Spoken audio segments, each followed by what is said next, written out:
Every player that plays competitive League of Legends always dream of playing Worlds. But for me, it was always a dream, and ever since I started playing professionally, it was like a goal. I've been watching the tournament since season 2. I remember staying up like in the night, watching until like 3, 4 a.m. when I was 10 years old. There it is, G2 locking Worlds with a game left to play in the regular season. It feels always good to match G2 because obviously as a mid laner you always look at Cavs, but they were a bit down in the beginning. Even the 2 games we played against them, I don't feel like it was unplayable. I think we can beat them and I'm not scared of them at all. I just want to play a best of 5 against Cavs because I want to play against the best and Cavs is the best and I want to really be a contender for him. I do think the last 2 weeks of regular season we stepped up our practice a big time, but of course with just 2 weeks of practice we're not going to be at our best. And in a B1 as well, with everything on the line in like a very volatile game, we can't play with the same level of confidence as we will in the best of 5s. So once we go best of 5s, I want teams to be ready because we're going to be full confident, and if they don't match it, they're going down. Caps off to the side, now focusing on the ultimate coming out from the trundle, stolen away by Caps, keeping him alive. Now stepping forward, Caps on a rampage! Caps versus the world! Another arrow! That's going to be a triple kill for Caps. Burning Caps. The space. Oh, VTO! He wants to finish it. He gets it. The chain left. He's going to have to back away. VTO has the ultimate. He had to finish it. The shutdown. Sure, we qualified and that feels good because we don't get the failure of last year, but we want to win the trophy.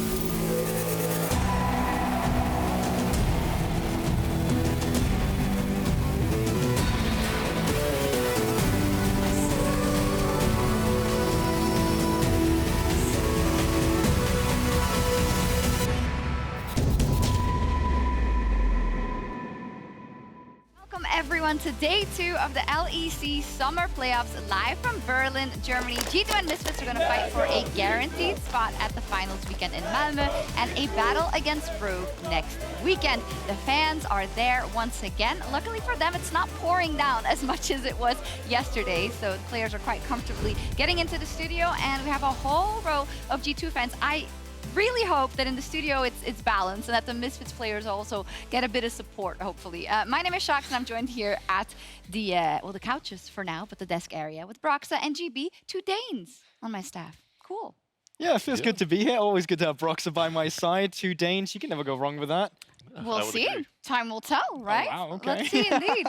So let's talk about yesterday then. What a kickoff we had to our summer playoffs with Rogue versus Mad. Of course, quite the growing rivalry here, Goldberg in Europe, and it delivered with a full 5 games, in the end going to Rogue. I definitely think so. I think we saw a lot of strengths for some of the teams, but at the same time, we also saw some clear weaknesses, right? Rogue, obviously, with the early game, but Mad with that great early game as well. But then in the contracts, the resilience of Rogue to hold on to the right time towards the mid to late game, where they found Mad making mistakes and they were able to punish on that. So you have to give credit to Rogue for holding on as well, and definitely a game that showcased both strengths and weaknesses for both teams.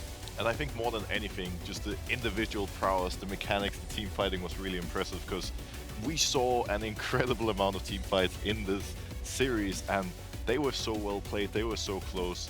I hope we get more of that similar action today. There is some chatter online about the level of play we saw, and I always personally find it really difficult when it's such a close best of 5 with so many team fights, because I love watching it, but I can't really tell you how good or how bad people are doing. But of course, the pressure comes into play as well. I feel like it's always a little scary comparing to the other regions, comparing to LCK, LPL, because you know, sure, those regions may seem on a higher level compared to what we see here, but it's different metas, different play styles, and more than anything, I'm just happy to see that we're getting a lot of aggression from EU, because I think that's what we really need internationally. That's a great point. Looking forward to Worlds. Now Rogue locked their spot to the World Championship, and of course is going to be playing the winner of G2 versus Misfits, and Mad Lions are falling down to the lower bracket. Yes, I think for me specifically, that top bracket with maybe G2 advancing today, we don't know, towards Rogue looks a little more clear, in my opinion, but when you move down towards the lower side of the bracket, that I still can't pinpoint really what teams are going to take it. We still haven't seen Fnatic and Excel play, and Matt, despite some of their mistakes they had against Rogue yesterday, get to now move back, have a reset, know what mistakes they were making, and come back from it. We've seen teams tons of times lose in the exact position Matt are in, and then make that lower bracket run. So I'm by no means worried about them. More, I'm actually excited to see how the rest of the bottom teams are going to clash out in playoffs. Yeah, I'm also, I think, I'm going to echo that in terms of the lower bracket and the excitement there. There's a lot of inquantifiables, right? We don't know what Excel and Fnatic are going to look like, or G2 and Misfits. What was very interesting yesterday in terms of the meta was the bot lane and how it evolved. We started off with like being held hostage by Yuumi again, but then she evolved and wasn't seen in the series anymore. And we saw a lot of interesting picks and a bit of diversity in that bot lane. I think the diversity was a really big factor in yesterday's game. We even saw Trimby pulling out the locks kind of randomly in game 5. We saw enchanters like the Nami, the Yuumi. We saw Nautilus, Leona engage supports. We saw various AD carries, Lucian, Kalista being early game, Siva, Siri being more scaling. And the fact that these two teams were able to play these different play styles and that every game pretty much revolved entirely around bot lane was really interesting. And it was also the way that it was done. I think Unforgiven, his first game on Lucian, I don't want to hear anyone ever say again that EU AD carries can't play the Lucian, because his mechanics in that game 1 was absolutely phenomenal. I think Comp as well displayed a different playstyle on the AD carries when he was playing the comfort of Siva. And I think, once again, we got to see two different strengths coming through from the AD carries. So I was really entertained by the different styles. Oh, absolutely. I think the two AD carries also deserve a pat on the back because of how they played. A lot of talent. And over the course of the season, we've seen great performances once again also by our rookies. But only one of them can be crowned the Rookie of Summer. You're on your own, falling with the drums. Nowhere to run this time, nowhere to hide. LEC could mark the spot beat drop. Oh, the stun! Oh my god! Oh, that was actually disgusting from Jongho. What? Execute by name, execute by nature. That was unbelievably well played by Jongho. First drives to continue to chase the nature's way around this corner. Jongho in! Santos pops the stopwatch, but Jongho with a perfect engage. Hostile takeover coming out as well. The shockwave on 3. Jezu down, Kobe flashing forward. Does get killed by Santos, but a flash slap with Vizichachi's pistol is enough to kill him off.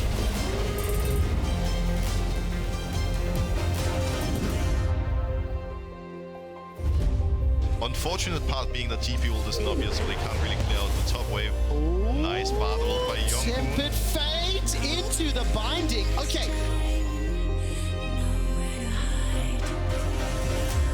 Is it Not happening again. He's Not again. Facing, can they stop It's this? Surely again. can. He It's doesn't have flash again. available. It's happening again.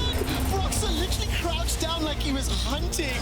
And Oda Look at the stun. Cosmic Binding connect. All of a sudden, Copy stepping forward on the huts available to him. Does he fire the trigger? No.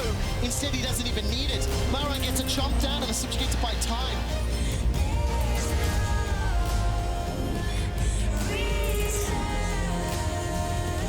3,000 on it, Gideus looks for it, flashes in, the chop secured by Xerxes though, and Jongho tries to get into the backbone. Xerxes dives forward as well. Jezu already down, Jax joins the fight late, goes on to Vizichachi. It's Vizichachi with the proudest claw, not enough. Divine Judgment from Jax keeps him alive for the moment, but Kobe will take him down.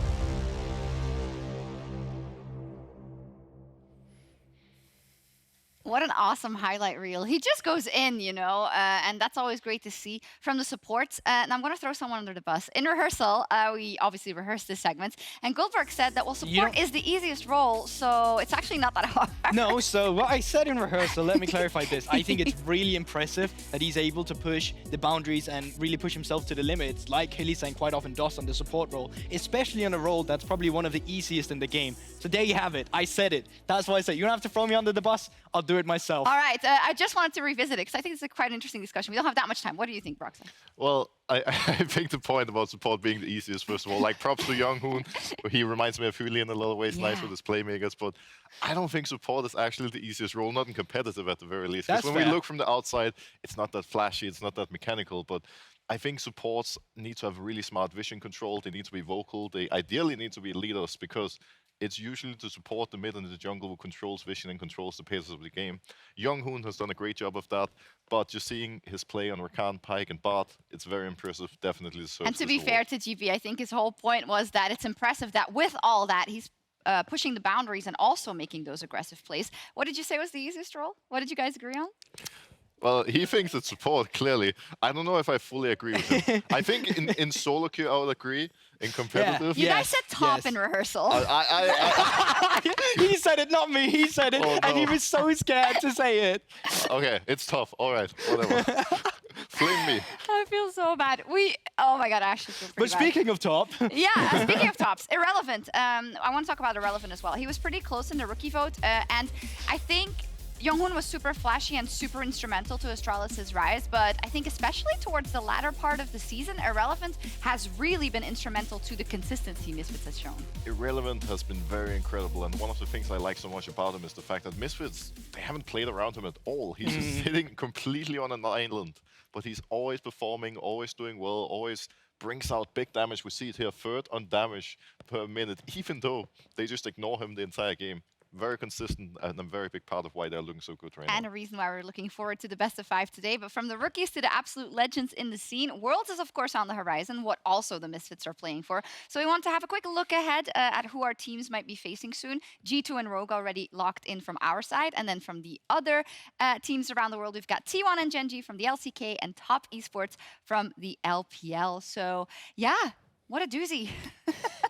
This looks easy, in my opinion. Wow. We got this one, right? Right, Yeah. right, guys? Well, the best part about this is that this is only 3 teams. Yes. And it's gonna get worse and worse. Like, the groups are gonna be so crazy. It's almost like a few years ago, I mean, LCK has always been strong and LPL has always been strong, but still I feel like we made the mistake of thinking, oh, well, this and this team I'm really scared of, the rest it's fine. And then they'd bring like their 4th seed and just, you know, Listen, I'm just it's gonna too let graphic, it come. I can't talk about how it. many times have you seen that, you know, no expectations, all of a sudden a team shows up, or high expectations and no team shows up? It's fine to have whatever expectations you want to have, but I think if history has taught us anything, when it happens, it happens. So I'm just looking It's forward true. to the games. And as a league fan, I think I'm really excited to see some of yes, these teams already 100%. qualified. Are there any matchups we're looking forward to see? Well, personally, I'm looking forward to seeing G2 go up against Top, seeing Jankos against TN. Yeah. It was a matchup that he got the honor of playing at Worlds in 2019, so did I on Fnatic, and Yeah. TN just steamrolled both of us really and Yeah. won that tournament. Now Jankos, 3 years later, getting to fight for his redemption, I think is going to be hopefully a beautiful story for Europe. I mean, you can always take caps against any Eastern mid laner, right? You can take caps against Knight, and that's something to look forward to.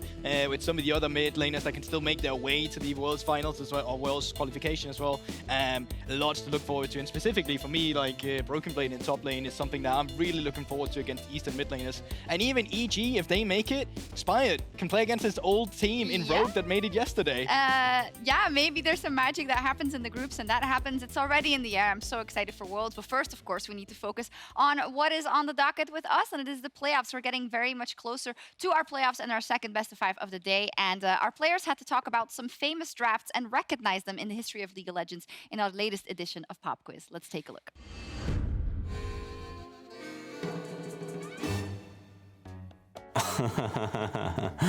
Wait, is Camille support? This is Camille botlane on support and Cannon. I know for sure it's Reckless on Cannon. Reckless. I need to say the team, yeah? Dude, if I say Fnatic and it's not Fnatic, it will be a shame, wait. Aurelion Soul mid. I think there's only one player in mid lane that would pick Soul, and I think it's Caps. So it has to be Fnatic with Caps. Fnatic. This is too easy. Looks like international tournament. Is this Worlds? Okay, it's MSI then. This is EU LCS. So I need to say the year. When did Bwipo flip to jungle? Bwipo flipped to jungle 2021. 2021. Just played Fnatic in 2017, 2018. It's no way it's 2K17. 2K18. 2017. Oh, I need to guess red team. This place? Misfits. OG. Ah, it's probably BM. Like they're like, we don't need a ban. So it has to be a good team. G2. G2 even exists back then? Probably not. Season 7 Spring Playoffs, right? Not us. And the other one they faced that playoffs was they 3-0'd H2K. Anyways, it was H2K. Me? No, not me. Yes, you. Me? Oh, now that's a big hit you gave me there, buddy. Wait, I know this. 2020? This has to be 2018, no? And 3 bans, true. Ah, oh my god, actually, yeah, only 3 bands. I didn't see that one.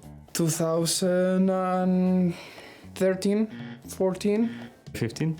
It's 2016? It's 2016. 16. LCK. 2016 Worlds. Worlds? Misfortune. So who could play Misfortune 2K16? It should be Fnatic. Why not? Like, Okay, so I would say SKT. The Misfortune one. MF is not SKT? Oh, really? The other team is SKT. Okay. SKT against Hanwha Live Gaming. Samsung Galaxy. I don't know if it's Rocks or Ku Tigers, but it's the Tigers. Ku Tigers. Rocks Tigers because it's Karma Midland. Kura was playing Karma, so. Oh, this is Gorilla. Gorilla? Not too bad.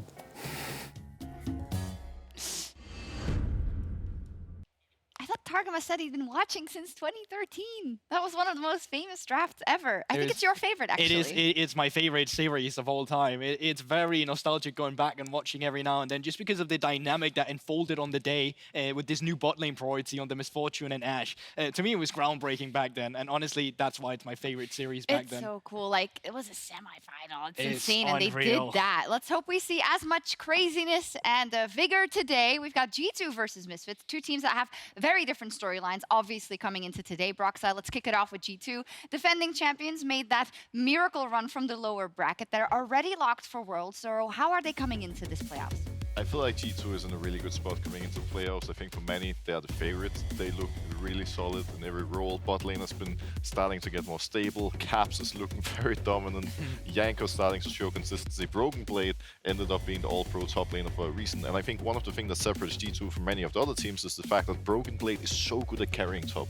Most others look into the tank, the supportive top laner, not G2. Yeah, and the thing as well is, even in week 8, when they finally started coming together, there's not one member suddenly stepping up. It was all of them, and that's what makes this team so scary now. And specifically with the Broken Blade point, they can play multiple fronts of the map. Ramping up also is, I think, the key word with G2. On the other side, we've got Misfits. Now, they could lock the World Championship with a win. If G2 win, Mad would be locked. And that would be the first Worlds for all 5 of their players, together with the added context of Misfits' last rodeo right now in the playoffs in EU. Goldberg, these are some very different stories coming into the playoffs. They are, and you can forget about the this is not that Misfits that took SKT to game 5 anymore. I honestly don't want to hear it, right? You saw Irrelevant there. He was just playing the LFL playoffs. You see Sansara coming in, being the saving grace for this team, coming off 10th place of Astralis. Mercer in the AD carry or in the support role didn't even make it last time to the LFL playoffs, and VTO with the scenes you saw there, devastated after being knocked out of playoffs. Neon obviously had the miracle run, but not miracle enough to get to the Worlds. It is absolutely incredible that this band of, well, actually Misfits have come together to do this. It's absolutely absurd. It's unbelievable. I think Misfits is such an exciting team to watch right now for so many reasons. The players have stepped up massively, like you just mentioned. But not only that, being in the position that they're in right now, knowing the organization sold its spot, knowing that they're right now fighting for their future, like, it would mean so much for these players to get the world spot, to get to sell themselves in a way going into next split. And I think that motivation, that drive, is going to really fuel them going into this best of 5. Could be that ideal combination of nothing to lose plus everything to prove, right? Maybe that gives us some of that Misfits magic. I certainly hope so. But now let's hear from one of the spring champions as Laura is standing by with Broken Blade. Take it away, guys. Thank you, Sharks. And BB, thank you for joining me. I have to say, amazing new style with the beard, playoff style, if I may say. I don't believe we had many interviews in summer, so now that you're starting playoffs in the upper bracket compared to spring, how much stronger do you feel with G2 compared to the time you won the trophy? I mean, I do feel pretty confident. I mean, I think second half was like 8-1, so I'm very confident, right? I think we had a rough start, actually. We started off a lot worse than last split. But I'm very confident in my team that we're going to win again. Today is going to be our first little test, so very excited. It's interesting because you're entering playoffs as the first team in the LEC who qualified to Worlds already. Being in the upper bracket compared to spring where you had to fight for your life every best of 5. How are you guys approaching playoffs this time around? I mean, I don't really know, actually. Like, I think we just go with the flow, and we will play what we think is best. And obviously, I always have some crazy picks ready if it's needed, right? Like, I think last week I played Yon. Might play some crazy stuff again today. We'll see. But I think in the end, it just depends on how we prepare, how we perform as well on stage. And I think we are going to perform today. And I hope Misfits is going to show up as well. Otherwise, it wouldn't be as interesting, right? So I'm excited to play. Something that a lot of teams mentioned throughout the split is the difficulty to navigate between the different patches, and the meta read often for teams was missing. Do you think it's going to be different in playoffs, especially for you playing in best-of-5 series? I mean, usually in playoffs, teams have more time, right? Because it's always the same patch. And then later on, you see more crazy picks because it's always the same meta picks. And then some people can like figure out some stuff that counters the strong meta picks. We will see, though. I think so far, not a lot of teams or regions have figured out a lot of stuff. And I think we are also still figuring out a lot of stuff. And we'll see. I think by the end of playoffs, the meta is going to be like very, very clear, and the counter picks are going to be very clear. So I'm just waiting for that. All right, you were mentioning earlier Misfits, and are they going to show up today? So obviously you're sure you're going to show up today, but thinking of Misfits, it's always been bloody games, back and forth, comebacks. Do you think it's going to bang today? I'm not sure if it's going to bang today, but I hope it will, because if it bangs, right? And I think the series today, it could be a banger, but it could also just be a 3-0 for us. But I hope it may. I mean, if it's going to be a banger, it's worse for us, right? Because then it's going to be maybe 3-1, 3-2. But I mean, I hope for 3-0, so I can go home faster as well. But yeah, we'll see. Dinner reservations on the side of G2, I hear. Vivi, thank you for the interview. Thank you. I'll let you go and prep backstage. And Shox, back to you. Thank you. That's the first time I didn't immediately hear him say, it's going to bang. So maybe. Yeah, we'll Sign see. of weakness for G2 already starting with the interviews. It's not going to bang. No, great. I also love this note about the meta and how, like, you know, sometimes you start slow and then it starts evolving. So we'll see what happens today. Let's dive into the stylistic aspect of these two teams and how they like to approach the Rift. When it comes to it, they're very bloody, Braxa, but not necessarily in the early game.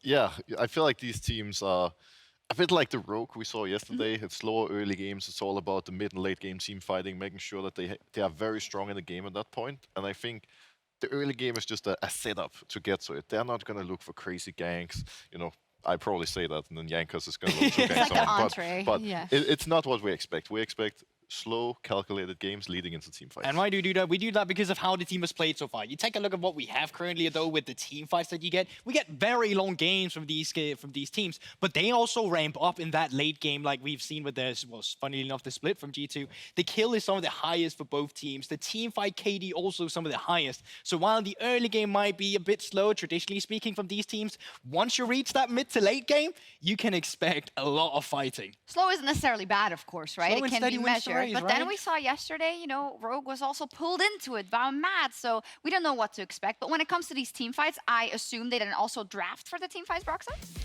Yeah, I feel like the way the two teams draft is slightly different. We're going to see G2 on one side looking for carry top laners, trying to set broken plate up for success, which gives them a lot of flexibility, a lot of different lanes that they can play through.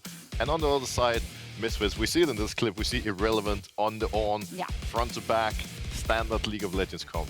And that's what I think they've become so good at doing. I think Misfits really is that team that if they beat G2 today, it's purely out of the way that they have that standard front to back where they play for mid laner, they play for an AD carry, and they're front line to play for. If they want to win, I think they just have pure team fighting. But G2 has that edge as Broxter is talking about, and you're seeing him right here against Misfits in week 8 on the Yone taking charts. So I think they have that wild card that Misfits just doesn't. It's funny because it was Broken Blade, I was asked about the meta, but when it starts going south, he has to be put on Ornn Beauty anyway, like not because he can't play anything else, because the value of Ornn is just so high. But if you play towards those team fights, that does mean that everyone needs to perform. I think that's been the case on G2, but on Misfits as well, Goldberg. And it's not just the VTO show. In fact, all 5 members are carrying their weight. Yeah, I think that's really the big thing. That's also one of the reasons VTO is no longer that MVP candidate, right? It's the fact that, you know what, he actually has a team around him. I think all of them have been showing up on Misfits. So you can go to Sales Trader and, like, yeah. Well, myself? Yeah, you can. Oh my god. You're going to break down a team fight, I believe. Really? Yeah, I think so. Okay, guys, I guess I have a team fight I need to break down here. So yeah, I wanted to take a look at a team fight that Misfits were playing against Fnatic not too long ago as well. And first off, starting it off, just really looking what Misfits are looking to do themselves, because they're not really looking for a team fight. They're just looking to break open the bot turret with the fact that they've charged up the Rift Herald. They have Sansara trying to move down, but that's not really how it plays out. And it's the flexibility from Misfits, their way to navigate in the moment, that really nets them some of the victories. I'm just quickly going to pause here before Offset goes in for the engage here. Misfits are currently 3k behind at this point in time, right? Take that into account. They're 3k gold behind in this team fight. Mercer, in this instance, does a phenomenal job at bouncing off as Yuumi, soaking some of the damage for Offset, then mounting in. What we get then is the response. Instant TP is coming down to get the man advantage for Misfits. As you can already see on the minimap, unfortunately, they're not really coming through over from the side of some of the laners and junglers from Fnatic. So that nets Misfits the man advantage that they can play for.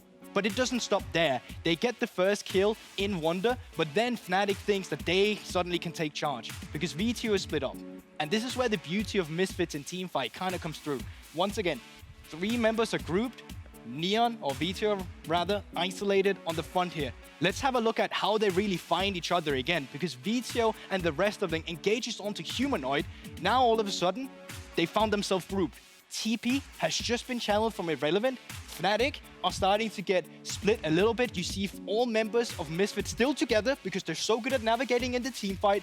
Fnatic, with Helisign and Offset, still isolated. And because they move in together and Fnatic are so split apart, that buys space for Irrelevant. Now Irrelevant buying this space is making all of Fnatic scatter. Because Fnatic are now scattering, well, VTO gets to move in from the side, Misfits and the rest can move in here, and there's also a flank here from the Irrelevant. So all of a sudden, this teamfight gets completely dissected from Misfits, allowing them to surely but slowly pick up all these members in the teamfight. And remember, they just wanted that one turret in the beginning. They were 3k gold behind, but after this teamfight and after Shelly decided to take her charges through, they get up with 2k after that engage. And that's really what makes Misfits so scary to play against in this instance. It's the fact that maybe their early game is not the best that you always are looking for, and maybe they're not too proactive, but if you just give them the right moment to teamfight in, they will take it. And I really believe that's how they will take G2 today. If they are to do it, they need to do it on the teamfighting stage. That's how they've done it in the past as well, right? The amazing comeback we saw out of them versus G2 specifically. And I like that it sounds like obviously is G2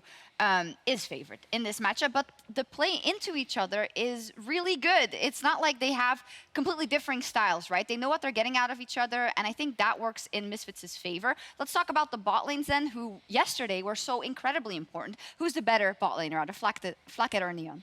I feel like if you have to say it as a standalone AD carry, it's going to be Neon. He's been very dominant this split, one of the big reasons that Misfits have looked so good. Also worth pointing out, though, that we cannot underrate FLICKR. Sure, these stats in particular don't look the greatest, but he's been very, very solid in bot lane, reminding me a little bit of Reckless back in the day, where G2 can just confidently leave him alone bot, play for Broken Blade, play for Caps, set up the solo lanes for success, while he just, you know, survives. And I also feel like, yeah, obviously stats aren't really what defines you as a player, but I believe if one player is going to make the difference in today's matchup between the two rosters, it's that man on your screen right now. I think if you allow Neon to suddenly pop off in the late game on some of the champions we've seen him do it with, Sari, Sivir as well can be one of them. Even the Twitch is something we've seen from him. He's going to be that difference maker. He's the guy to look for as a star player in today's matchup if you want to beat G2, in my opinion, towards these later teamfight stages. Definitely look at it in the bread and butter for Misfits, really also. We also have to touch on the mid lane matchup. Of course, we've got Caps versus Viteo. I heard before, okay, it was a spring MVP, felt like he had to do everything. Now it's different. How does the Caps Viteo matchup, what does it look like right now, GP? Well, I think that they're obviously very identical mid laners in terms of the champion pool they have, but I think Caps get a lot more done with the amount of limited resources he does, while Viteo is a bit more facilitated. Yeah, I think you can compare it a little bit to the mid laners we saw yesterday. Caps is a bit like Niski, the roamer, the facilitator. Viteo is a little more greedy, stays in lane more, takes a lot of resources. And this is one of the big things. Like Viteo, he's going to get resources, but he also has to carry with it. Okay, let's get into predictions, because I'm hearing a lot of good things about Misfits, making me think that maybe one of you is going to lean that way, Brock. So what's your prediction for today? So I feel like the easy route today would be to say 3-0 G2, but I'm not going to do that. I actually believe in Misfits. What I've seen from them the past weeks has been really solid. I'm going to say 3-2 for them. I think... For Misfits? Yeah. No, 3-2 for G2. Just so making sure. I'm close to leaning that route. It's very close.